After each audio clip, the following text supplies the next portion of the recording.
Okay. So I'm 29. I'll be 30 in November. So yeah, I'm rapping since like taking it serious at like 22, 23. You feel me? Well, I mean, yeah, all off in there. But Right. what happened was I had started rapping, and I rapped for about, I say it was about almost 3 years at a time, 2-3 years at a time, and I hadn't made no money. I had made not no money. And the type of nigga I used to be before I was rapping, I used to talk shit about niggas who was rapping all motherfucking time and ain't making no money off of it. Right. Like, nigga, you do all this rapping, Yeah. all this showcases and all this bitch ass shit, and you ain't making no money. I'm like, bro, we ain't doing shit but getting older. So my plan was, if by that third year, if didn't nothing shake, I was going to culinary school. And I was gonna walk on their basketball team at this college called Schoolcraft. I had some little plugs up there to go do my 1-2. And I was gonna get my degree, and I was gonna work on a cruise ship for 6 months a year and be off for 6 months a year. Like, that was my plan. But I fucking did a competition. I called out all my family. You feel me? And only a couple people knew. I told them, like, nigga, if this shit don't work, I'm going to school. You feel me? But I called out all my family. We all got dressed. You feel me? Whoop, whoop. And there's a big competition that DJ BJ used to do. I don't know if he still do it. It's called Imported from the D. And at the time, it was a real big deal. Like, if you won that shit, you know what I'm saying? So I put my last little couple dollars up. I didn't even have the money. My right-hand man's tutor, his big brother, had gave me, like, the rest of the money I needed to even get in the competition. Do that shit, you feel me? We go down there as deep as can be, and motherfucking niggas got background dancers, niggas got cutouts, niggas got party buses and shit pulled up. I'm looking at this, I say, damn. It's just you. It's just me. You feel me? Like, when I go up there, like, I got my people with me, but like, nigga, I ain't got no back. Like, nigga, one of the nigga background dancers, I bullshit you not, was Ayo and Teo. And this before these niggas was Rolly, Diamond with the Ranch. This before all that shit, you feel me? These two light-skinned niggas was just there, dancing like a motherfucker. And I'm like, bro, fuck he get two little Michael Jacksons from? Like, these niggas, and I ain't know the niggas was from, because they from the crib too. I think they're from like Ipsy or something. But, hey, all this shit going on, I get up there, I just do my thing. And, like, at the time, a lot of people didn't know the relationships I had with people through the city as far as who I was. So, while I was performing, Ice Red Bezo had walked up there. You feel me? That's like really my cousin. Motherfucking his brother Jig had walked up there. He was a big deal at the time. And GT, you know what I'm saying? And all three of them niggas was on the stage behind me while I was working, while I was performing. And that shit kind of helped me too, but I just performed to a level that they hadn't seen before coming out of Detroit. And then I won, and I cried and everything when I won a motherfucking big ass check, you feel me? And the next day I got called to open up for Currency, and I just kept rapping. So that shit that triggered something. Hell yeah, like when I performed like that and I seen what my performance did, like what they kept talking about, like I stole niggas' fans, like literally. Like motherfuckers who had came to the other niggas and all that shit. By the time I was on that last song, they was in that bitch rocking with me. And that shit just went like that. And I ain't never not halfway performed.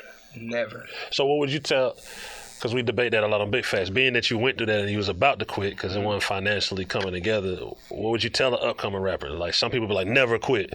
Some niggas would be like, quit after this. Or what would you say to an up-and-coming nigga? I mean, I tell them to be a realist, because that's what I be eating with myself. Like, I had to learn to stop holding my breath and waiting on good shit to happen, you feel me? Because it might not happen. So I really, like, with the music shit, bro, and I be trying not to be an asshole with it. I consider being a realist. I'm like, bro, that shit there, it's there. And somebody knows it's there, bro. And somebody gonna keep on giving you positive energy for you to keep rapping any motherfucking way. Bro, if that shit ain't there, bro, you know that shit ain't there. If you forcing it, you forcing it. And then that's a decision that you consciously making to keep on spending all your money and buying outfits and trying to buy jewelry to keep up with the Joneses. And you trying to get a verse from this nigga, or you trying to get a video shot from this nigga because you think that's what's gonna make it work.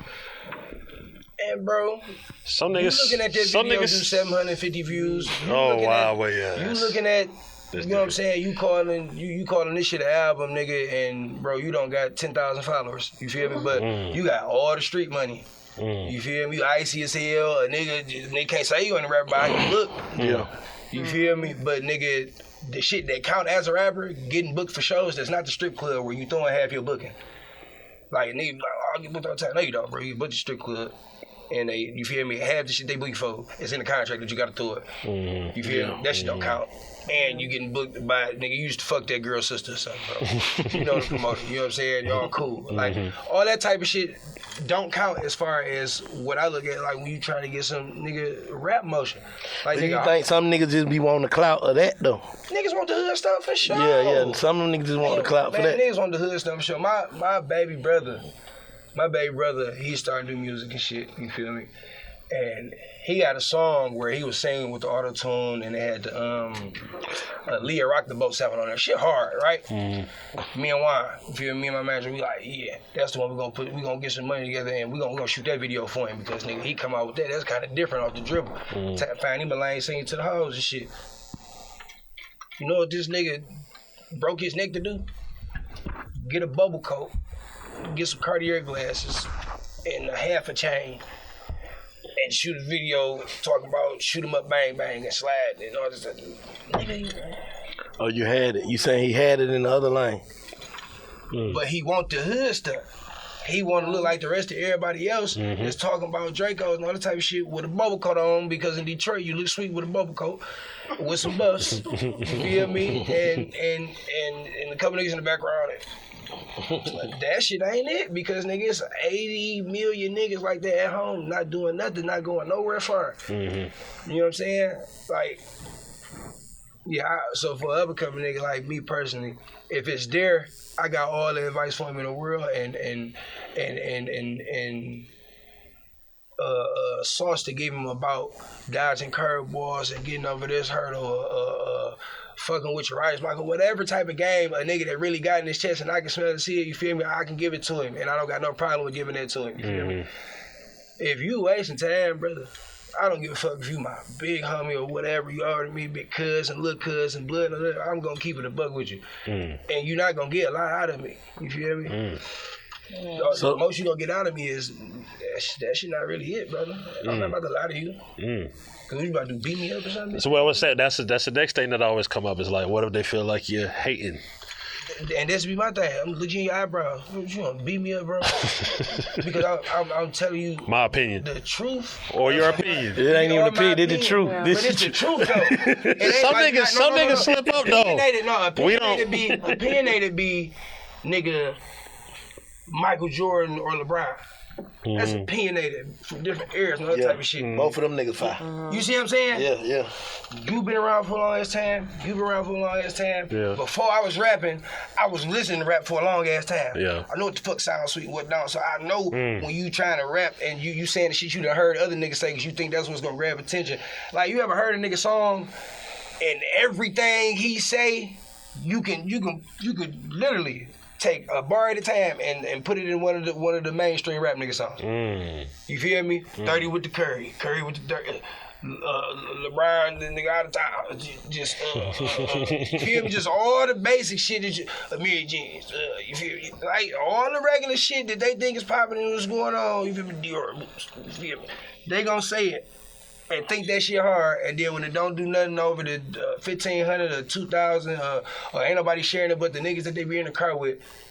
Oh, I'm hard niggas, man. Niggas ain't flipping. No, you not even trying, brother. You trying to do what you seen another nigga do.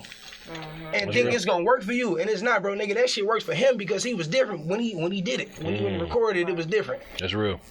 Yeah, that's fact. Niggas be knowing they don't be different.